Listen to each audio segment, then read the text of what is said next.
په یاد ولرئ که چیرته د دې سلګونو غوندې ژوند یا ملګرو یا یو کس تاسو شکنجه کړئ، تاسو یې ودردولی، یا یې داسې د دې سلګونو غوندې په ملا باندې غوټ مات کړلی، هېڅکله مو خپل مورال د لاسه مه ورکوئ. ملګریه که چیرې چا یوازې پرېښودلې او درڅخه ولاړ او دا یې درته وویلې چې ته زما ارزښت نه لرې، یا همدې ته ورته نورې خبرې درته وکولې او ته ترک کړلې او درڅخه ولاړ، هېڅ قصه کې مه کېږه، هېڅ په ځان ټینشن مه اخله.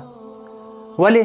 ځکه چې هغه ستا ارزښت نه درلود، هغه ته له لاسه ورکړی، نه تا هغه له لاسه ورکړی. ځکه که چیرې هغه ستا رښتینی ملګری و، هغه به ستا دپاره پاتې شوی و. اوس چې لاړه ورځه ورته الله دې مل، ځکه چې کله یوه دروازه بندېږي لس نورې خلاصېږي. په دې دومره لویه نړۍ کې یوازې د یو نفر پسې زړه مه تړئ.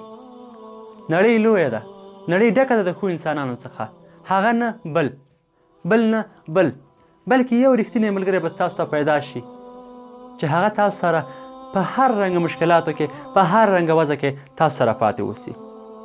په یاد ولرئ چې انسانان زموږ سره تر هغې پاتې کېږي تر څو چې خپلې غوښتنې زموږ سره تړلې اوسي.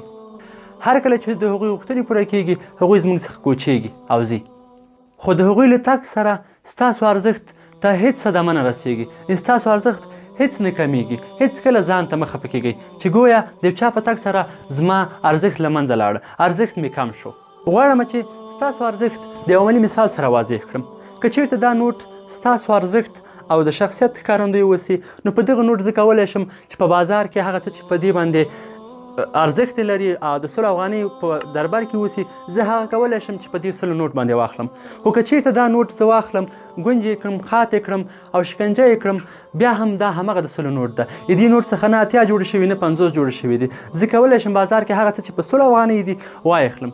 که چیرته دا نوټ په منځ نیم هم کړم، بیا هم دا خپل ارزښت د لاسه نه ورکوي، بلکې د دې په ترمیم سره زه کولی شم بازار ته لاړ شم او هغه څه چې په 100 په نوټ کې راځي زه هغه واخلم. نو چیرته چې دا سلګون ارزښت د لاسه نه ورکوي، نو تاسو بیا ولې داسې انګیرئ چې د یو چا په تګ سره یا د یو چا په درد سره تاسو ارزښت د لاسه ورکوئ.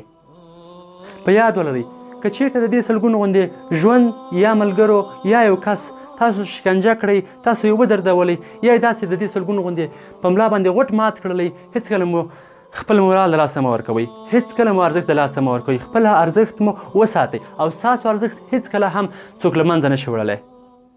یوازینی شخص چې هغه ستاسو ارزښت ته صدمه رسولی شي هغه ستاسو دا فکر ده چې په فکر کې تاسو ځان ته کم فکر وکوئ. نو کوښښ وکړئ خپل ارزښت وساتئ. الله مو ولشه. سلام علیکم.